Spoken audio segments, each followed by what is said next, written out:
When life throws surprises, stay calm and gear up to act upon it. Let me share a stunning story with you.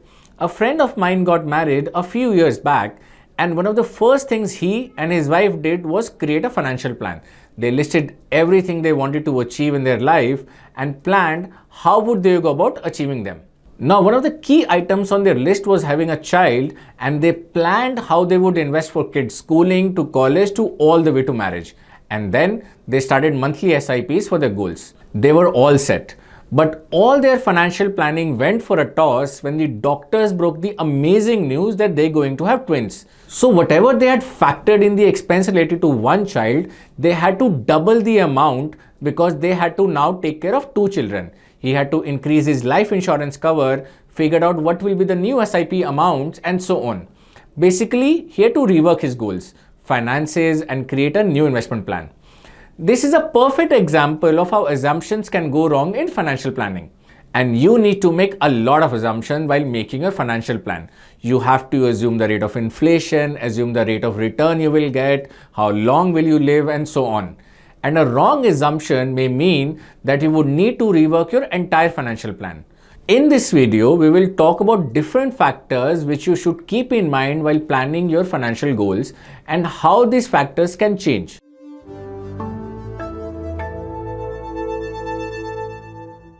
The first and one of the most critical assumptions that you need to make while building your financial plan is the inflation rate.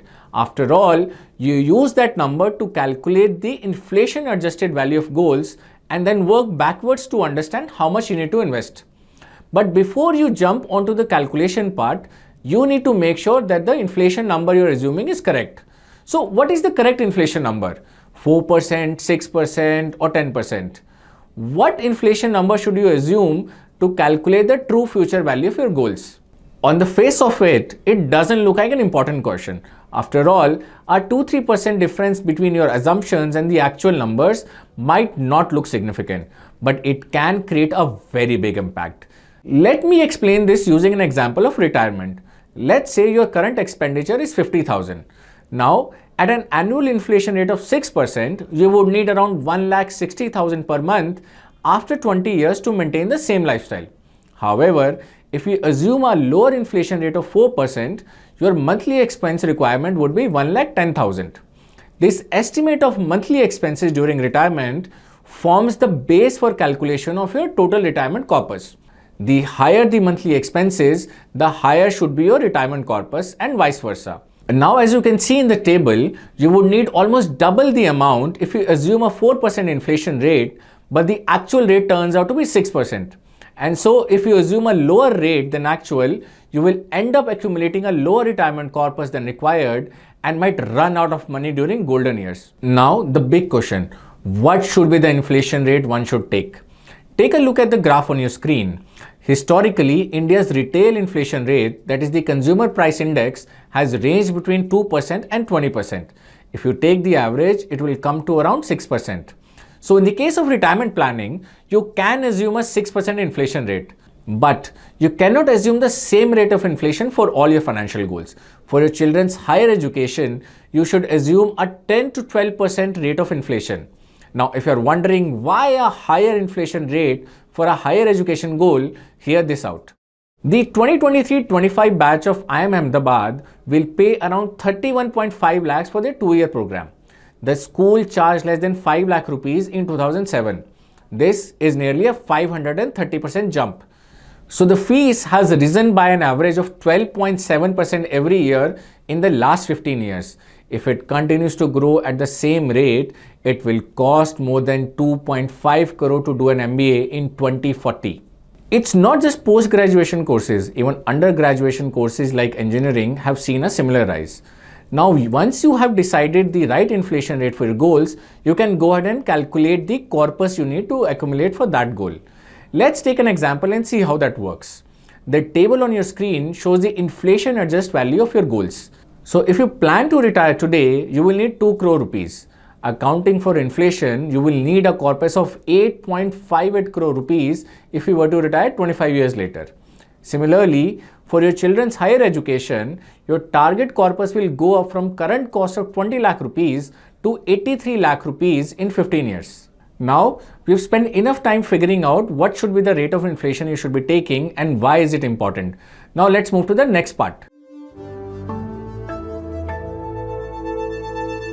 Once you know your target amount for a goal, the next factor to consider is the rate of return. After all, how much you need to invest every month will depend upon the rate of return your investments deliver.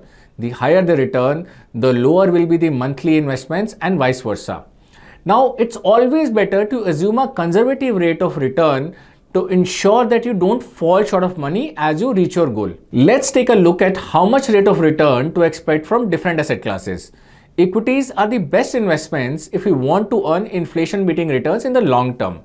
This asset class has delivered close to 13% return over the long term. However, it is always better to assume a conservative rate of return of between 11 to 12% while doing your calculations. Here is why. The table shows rolling 10-year returns of Nifty 50 index since May 2003. The other reason to assume a lower rate of return is that you would not be 100% invested in equities. Also, as you get closer to your goals, you will need to book your gains made in equities and move them to safer asset classes. As a result, your equity allocation will come down, which in turn lowers your portfolio returns. Next, let's look at the average returns given by fixed income instruments. Fixed income investments include debt mutual funds, fixed deposits, and provident funds.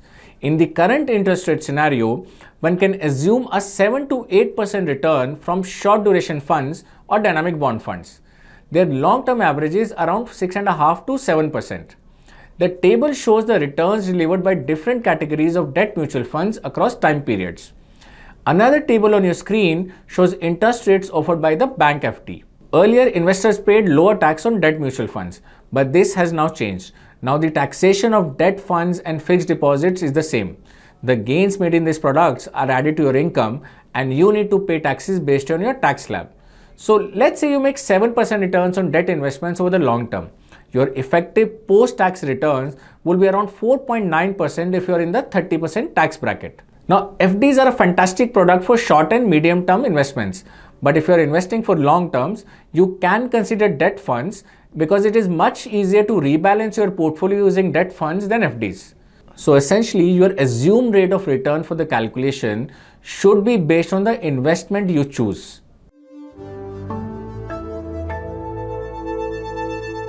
How long you think you will live post your retirement is another factor for financial planning. According to the census data, the life expectancy in India is around 69 years, but it's an average of rural and urban data. Most people in metros have access to better medical infrastructure. That's why they're advised to assume a higher life expectancy of at least 85 years during the process of financial planning. The longer you assume you will live, the higher the corpus you will need for retirement. Let's continue with the retirement goal example. The table shows the change in your target retirement corpus when you assume different life expectancies. As you can see in the table, you need to accumulate an additional 80 lakh rupees if you assume a higher life expectancy of 90 years vis-a-vis life expectancy of 85 years. It's better to assume a higher life expectancy while doing your retirement planning. While a little more amount won't hurt, but if you fall short of funds during your golden years, survival might be a challenge. For your convenience, we have given the retirement calculator link in this video's description. You can use the calculator to find out your target retirement corpus by changing the variables. Now, the next crucial factor during financial planning would be the rise in income.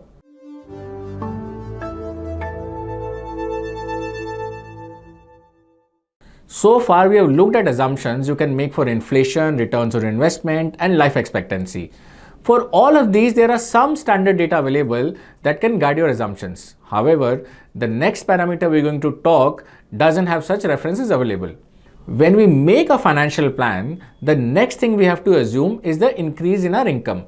A lot of things are linked to the growth in your salary. For example, your life insurance cover depends on your salary. If your income doubles in 5 years, you may need to hike your cover significantly. Similarly, you need to consider a hike in your EPF investments with an increase in your income, which helps you plan a long-term goal retirement. You also need to step up your SIPs as you earn better. But no one knows how much will you earn in the future.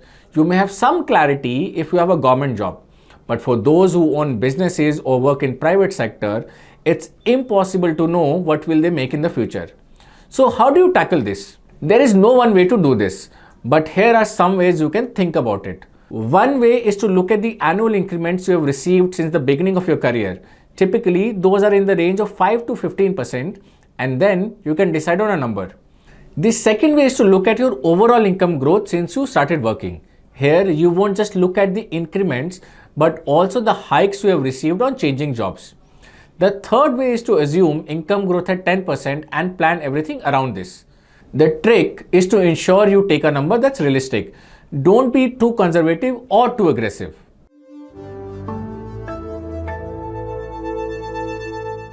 While we can assume numbers, it is more important to focus on making a plan and executing it. It doesn't matter if your assumptions were slightly off the mark initially. With experience, you will be able to optimize your plan to more realistic numbers. Also, financial planning is not a one-time activity but a continuous process. You need to keep updating the plan as per the changes in various variables. That brings us to the end of the video. If you like this video, then do tap on the like and subscribe button and share this video with your friends and family. And don't forget to subscribe to our channel. Mutual fund investments are subject to market risks. Read all scheme-related documents carefully.